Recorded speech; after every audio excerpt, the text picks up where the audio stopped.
Conversa agora aqui na Band News FM com o médico sanitarista, ex-ministro da Saúde, hoje pesquisador da Fundação Oswaldo Cruz, José Gomes Temporão. Ministro, primeiro, muito obrigado por atender a Band News FM. Uma boa tarde. Boa tarde, Sandro. Boa tarde, Thaís. Boa tarde a todos que nos escutam e nos veem.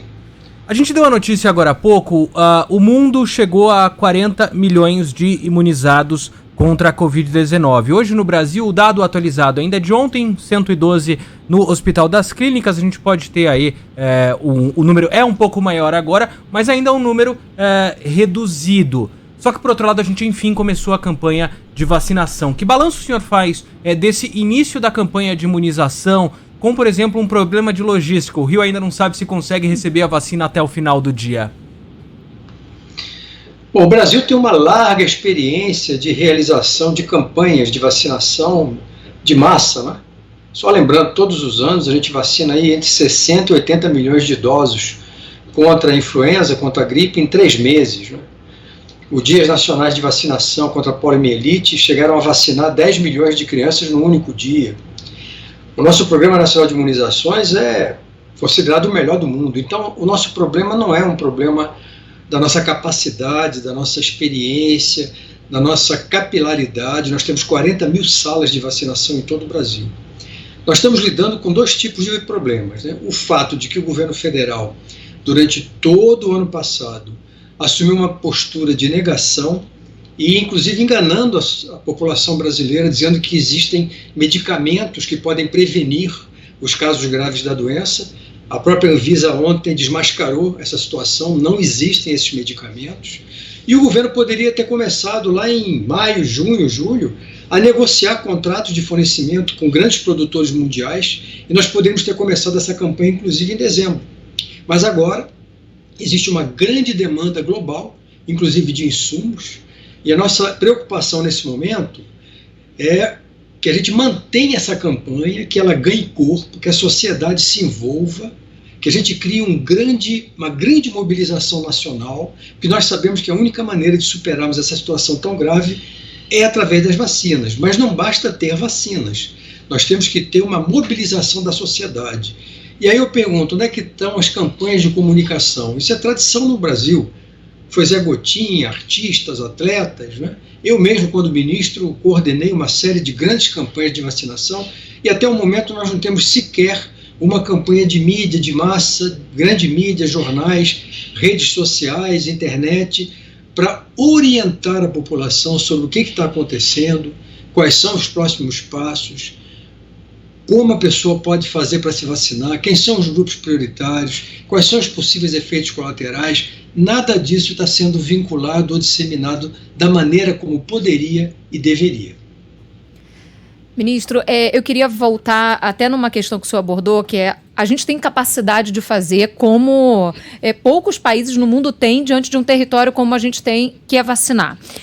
Tivemos a experiência lá atrás da falta de respiradores por conta da alta demanda, mas aí tinha justificativa de que era uma pandemia e as pessoas foram pegas de surpresa, né? O mercado foi pego de surpresa, mas a vacina a gente já estava planejando há bastante tempo.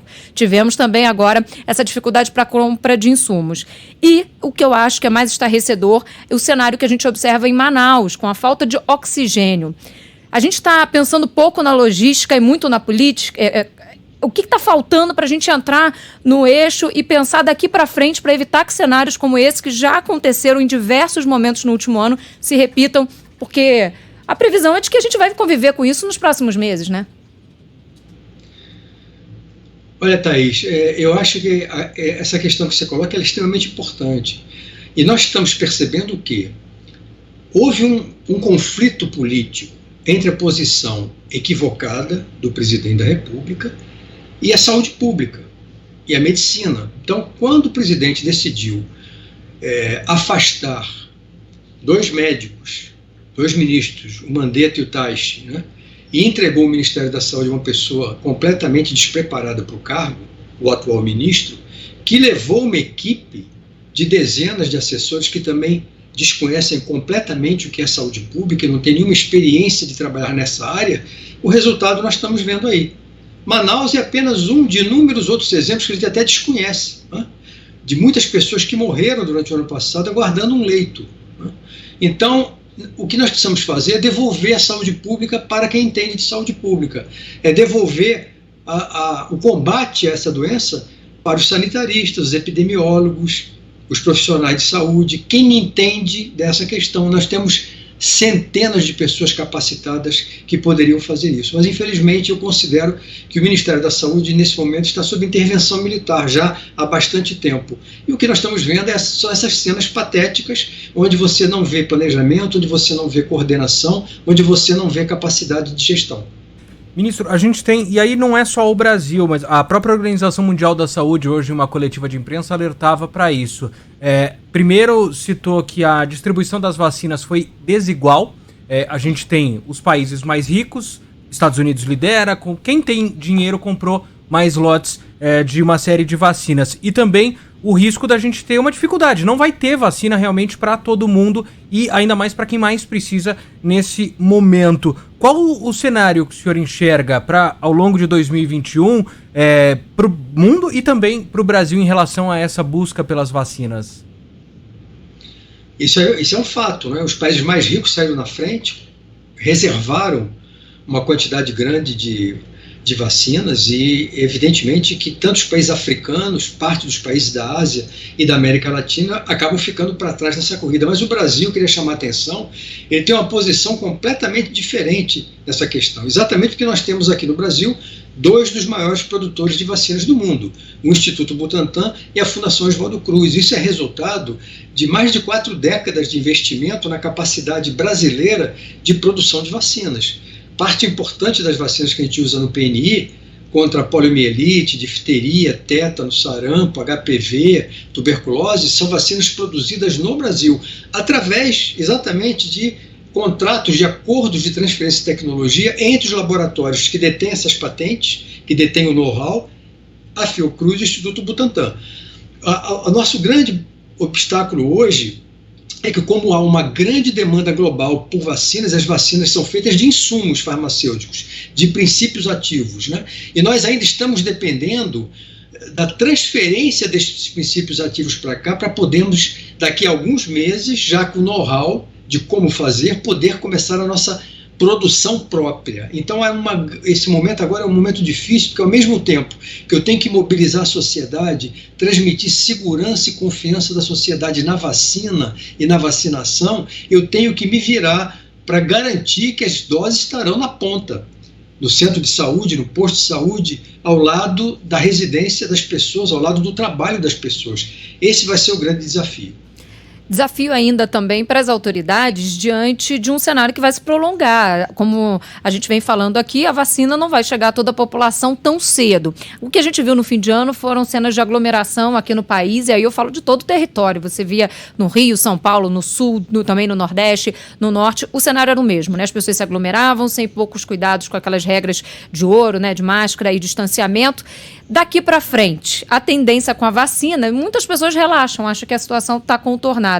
Não dá para baixar a guarda. A gente está vendo voos do Brasil restritos, vemos também países que já começaram a vacinação muito antes, como o Reino Unido, fechando as portas ainda diante desses perigos. Qual é a recomendação a partir de agora? O que as autoridades brasileiras precisam ter em mente para evitar que os casos apresentem ainda uma alta significativa?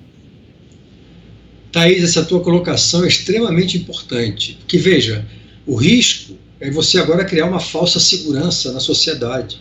Bom, temos a vacina, está tudo resolvido. Não.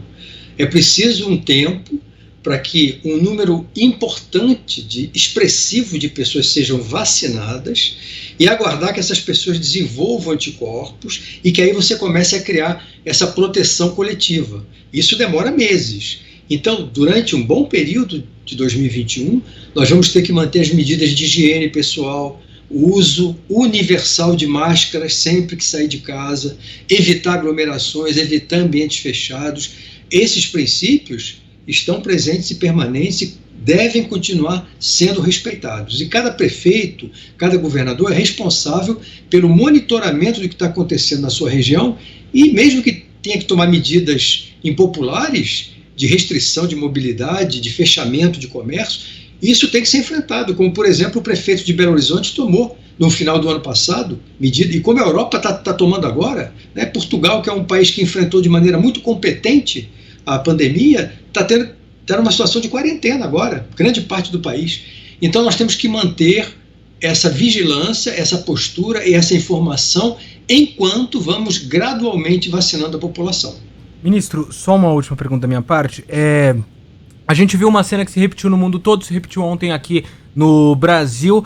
A primeira pessoa vacinada é um momento de muita celebração, e depois de um ano inteiro tão duro, a gente tem é um símbolo de esperança para muita gente. E ainda mais quando a gente falou aqui, a Mônica, uma enfermeira que estava na linha de frente, se formou aos 47 anos, negra, da periferia. Isso também, na avaliação do senhor, é um momento em que realmente a gente deve celebrar? O senhor sentiu a esperança renovar um pouquinho quando viu aquela imagem? Aquela cena de ontem nos mobilizou e emocionou a todos, né? Muita gente chorou. Por quê? Porque foi ao mesmo tempo um momento de celebração da ciência, de celebração da vida, de esperança, e de uma pessoa que representa os milhares de profissionais de saúde que colocaram durante o ano passado e continuam colocando sua segurança e sua vida em risco para cuidar dos brasileiros que adoecem, não é? E ainda mais sendo uma pessoa que lutou muito para se formar, que é negra, que representa de uma certa forma a massa dos brasileiros, a grande parte do povo brasileiro. Então, foi um momento muito bonito, muito importante, que nos dá esperança de que dias melhores venham para o Brasil. Agora, nós temos que abraçar a vacina, nós temos que confiar na vacina, mas não podemos deixar, não devemos esmorecer, nem descuidar das outras medidas de proteção e de prevenção. Nós conversamos aqui no Expresso Band News com o médico sanitarista, ex-ministro da Saúde do governo Lula e atualmente pesquisador da Fundação Oswaldo Cruz, José Gomes Temporão. Agradeço muito pela disponibilidade e pelos esclarecimentos. Até uma próxima. Um abraço para todos.